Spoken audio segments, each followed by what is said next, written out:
নমস্কার, কেমন আছেন সবাই? আমি কাঁকন। আমার ছোট্ট একটি ব্লগে আজকে আপনাদের সকলকে স্বাগত জানাই। আজ ছুটির দিন ভেবেছিলাম বাড়ির সব গাছগুলোকেই মানে ইনডোর প্ল্যান্টগুলোকেই ঠিক করব। কিন্তু এত কাজের চাপ, বিভিন্ন টুকিটাকি কাজ থাকাতে এই সিঁড়ির মাঝখানে এই গাছগুলো আর ঠিক করা গেল না। তারপরে একটু পরে গলার আওয়াজ পাচ্ছিলাম উপর থেকে, নেমে এসে দেখি পিসেমণি আর পিসেমশাই এসেছে।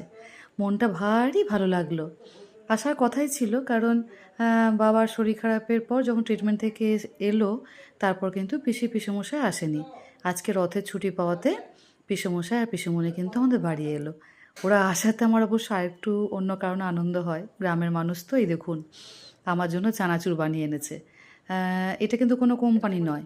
ওরা ওই কৌটোটা ব্যবহার করেছে ঠিক কথায়, পুরো বাড়ি বানানো চানাচুর। আর এইটা একটা কি বলল বাপু, পাঁচমিশালি শাক, কী সব নাম বললো, আমি তো জন্মে শুনিনি। তো এই শাকটা মন্দিরা কেটে কুটে মোটামুটি রেডি। কালকে এই শাকটা রান্না হবে। আর এই যে প্যাকেট বন্দি সব জিনিস, এইখানে আছে রহস্য লুকিয়ে, বুঝলেন?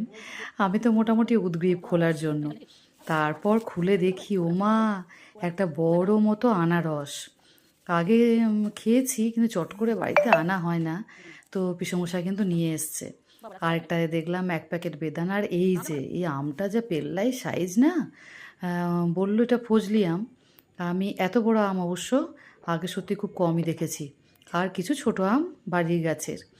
তো পিসেমশাই এলে ওই জন্য গল্পটা হয়, আর গ্রামের মানুষ গল্প করে বেশ আনন্দ হয়। আর এই যে চা, পিসেমশাই আর আমার এইটি হচ্ছে ভীষণ প্রিয়। তাই চায়ের কাপ না হলে কি আর আড্ডা জমে? তাই সারা সন্ধে মোটামুটি টুকিটাকি অনেক গল্প করে চলে এলাম ওপরে।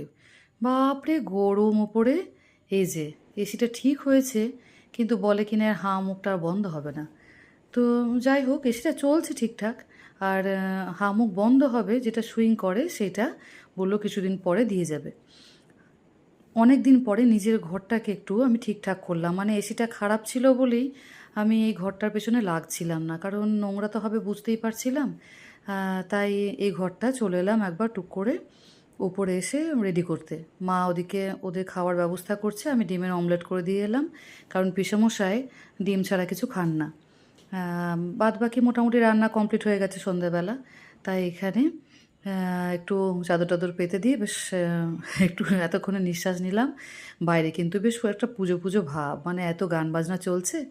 যাই হোক, এখন এই পর্যন্তই। সকলে ভালো থাকবেন, সুস্থ থাকবেন, টাটা।